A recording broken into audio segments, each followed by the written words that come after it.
नमस्कार साथियों। स्वास्थ्य में सरकार की भूमिका के जो पहला वीडियो था उसमें हमने देखा था कि स्वास्थ्य की परिभाषा क्या थी, स्वास्थ्य हम किसको कह सकते हैं और भारत में स्वास्थ्य को लेकर के क्या चैलेंजेज है, चुनौतियां क्या हैं और हमारा सकारात्मक पक्ष अर्थात अच्छी बातें क्या है। लेकिन अब हम समझेंगे अगले वीडियो लेक्चर में, यानी कि इसके अंदर, कि बीमारियों से बचाव के लिए हम क्या कर सकते हैं। या फिर अगर मैं ये कहूं कि एक्सरसाइज का दूसरा क्वेश्चन नंबर 2, प्रश्न संख्या 2 जो है उसके अंदर आपको मिलेगा कि सरकार बीमारियों से बचाव के लिए कैसे हेल्प कर सकती है, या क्या क्या कदम उठा सकती है, सरकार को क्या करना चाहिए। उस प्रश्न का जवाब भी अभी हम पहला जो टॉपिक लेंगे उसमें टॉपिक है कि बीमारियों के बचाव और उपचार हेतु हमें क्या करना चाहिए। देखिए, मैं सिलेबस के अनुसार चल रहा हूं। शुरू से ही मैं कह रहा हूं कि मेरा जो टारगेट है, सिलेबस है according to NCERT syllabus, class 7th और 8th के बच्चे जो भी मैं वीडियो लेक्चर बना रहा हूं उस क्लास के बच्चों को सिलेबस के अकॉर्डिंग, पाठ्यक्रम के अनुसार आपको अध्ययन सामग्री मिले जिसको आप नोट करें। मैं बार बार इसीलिए कहता हूं आप नोट कीजिए। आने वाले कुछ दिनों के अंदर मैं आपका एक टेस्ट लेने वाला हूं जिसके अंदर ज्योग्राफी, सिविक्स और हिस्ट्री के लगभग 2-2 चैप्टर मैं पूछूंगा, उसका प्रश्न पत्र मैं आपको भेजूंगा और विद इन टाइम के अंदर आपको वो सॉल्व करके मुझे देना होगा। इसलिए इसको देखें तो उसको नोट करते रहें, यही मैं आपसे बार बार गुजारिश कर रहा हूं। टॉपिक है हमारा बीमारियों से बचाव और रोकथाम। बीमारियों से बचाव रोकथाम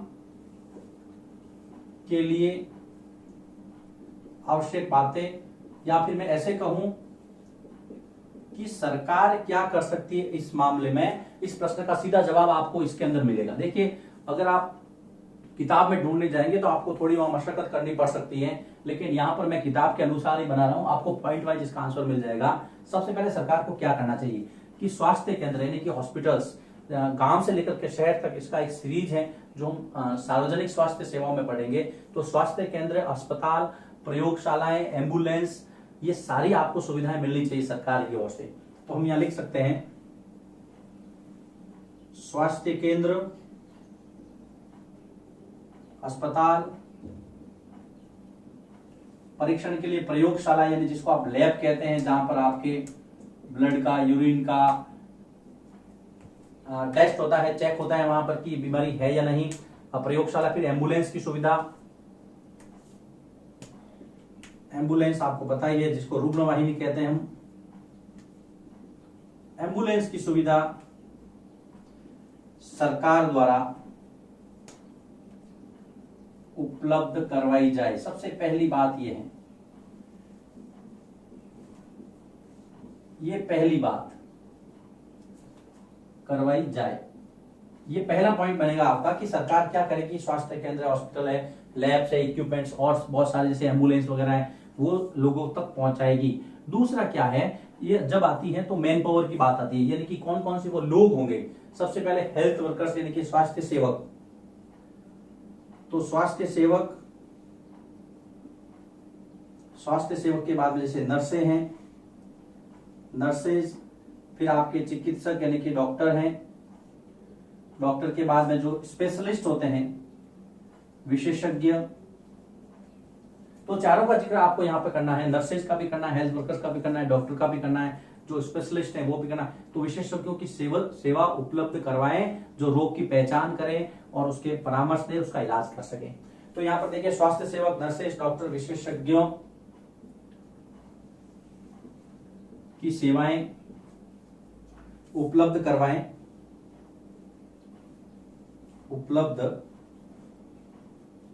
जो क्या करेंगे, जो रोग की पहचान करें, उससे बचाव के तरीके बताएं। देखिए, स्टेप वाइज चल रहा हूं, पहले पहचान करना, फिर बचाव के तरीके बताकर उचित इलाज करें। हम पढ़ रहे हैं सरकार क्या क्या कर सकती है या हमें क्या क्या चाहिए, बचाव में हमें क्या क्या चीजों की जानकारी रखने है, क्या क्या हमारे पास उपलब्ध होना चाहिए। सरकार की क्या रिस्पॉन्सिबिलिटी है, सरकार को ये सारा अवेलेबल करवाना है जनता को, क्योंकि अनुच्छेद 21 जीवन की स्वतंत्रता में स्वास्थ्य का अधिकार भी लोगों का शामिल है। तीसरा, मरीजों के इलाज के लिए कुछ दवाइयां भी चाहिए, है ना। और हमने देखा था पिछले वीडियो में कि भारत सबसे ज्यादा दवाइयां बनाने वाले देशों के अंदर, मेडिसिन के अंदर मैन्युफैक्चरिंग में आगे है। हम लोग एक्सपोर्ट भी करते हैं, विदेशों को भी भेजते हैं। तो मरीजों के इलाज के लिए आवश्यक दवाएं, ये देखिए, मरीजों के इलाज हेतु आवश्यक यानी कि जरूरी दवाएं,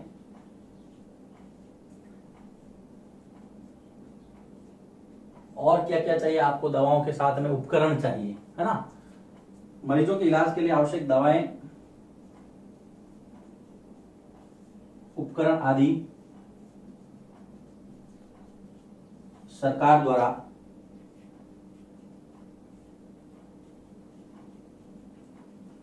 उपलब्ध करवाए जाने चाहिए, करवाए।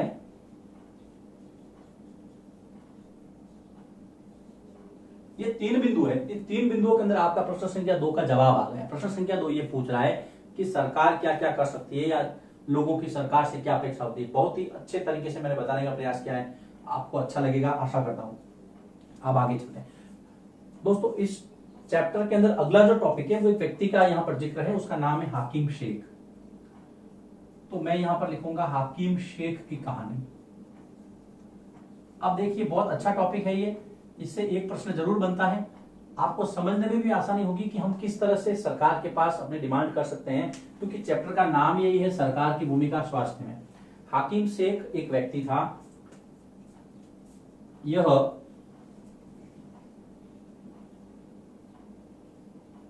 पश्चिम बंग खेत मजदूर समिति का सदस्य था।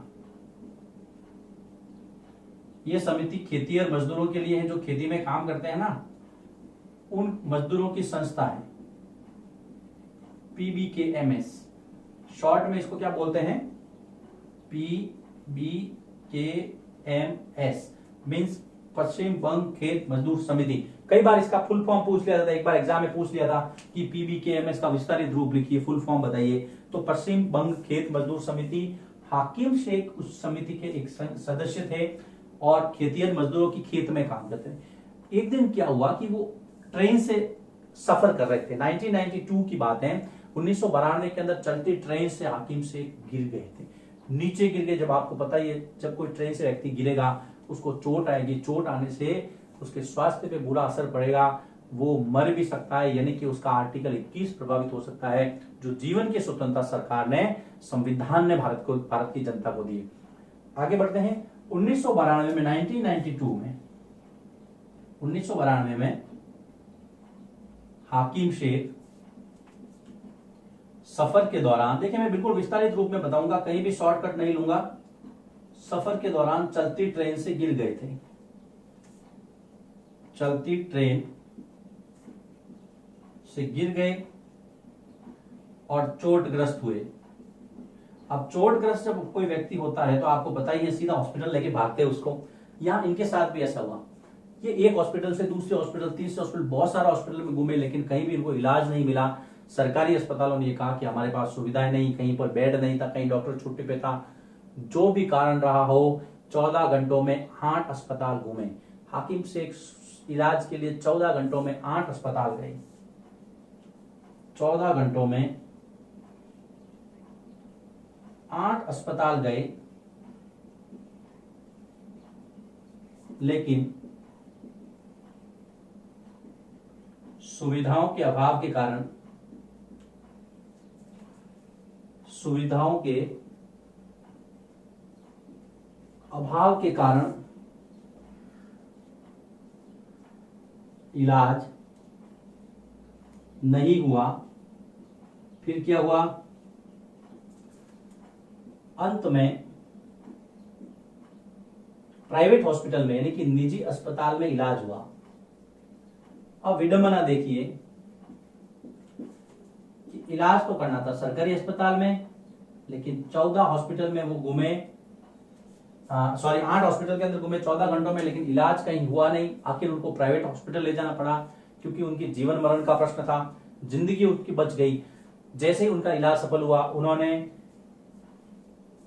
सरकार के ऊपर केस किया, कोर्ट में गए, मुकदमा दायर किया।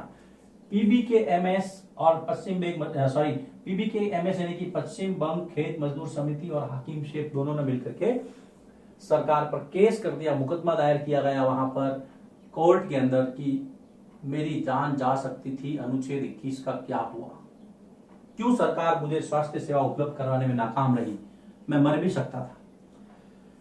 सरकार ने भी अपना पक्ष रखा, हाकिम शेख ने अपना पक्ष रखा, न्यायालय अपना फैसला सुनाया। अब हम आगे बढ़ते हैं। पीबीकेएमएस तथा हाकिम शेख ने न्यायालय यानी कि कोर्ट में मुकदमा दायर किया।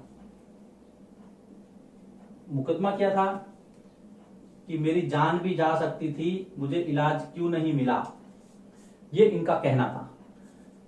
कोर्ट ने फैसला दिया, न्यायालय ने फैसला दिया कि अनुच्छेद 21 जो है वो व्यक्ति का मौलिक अधिकार है, इनसे इनकी जान भी जा सकती थी, इनके जीवन को खतरा हो सकता था, इसलिए जितना भी खर्चा हुआ है वो सब सरकार पे करेगी, सरकार इनको वापस देगी, मुआवजा देगी।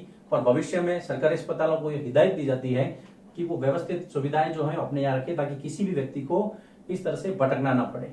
न्यायालय का फैसला, मैं न्यायालय का फैसला यहां पे लिख देता हूं। न्यायालय का फैसला क्या था? न्यायालय का फैसला ये था कि हाकिम शेख ने जो खर्च निजी अस्पताल में किया है वह सरकार उसे वापस दे तथा सरकारी अस्पतालों की सुविधा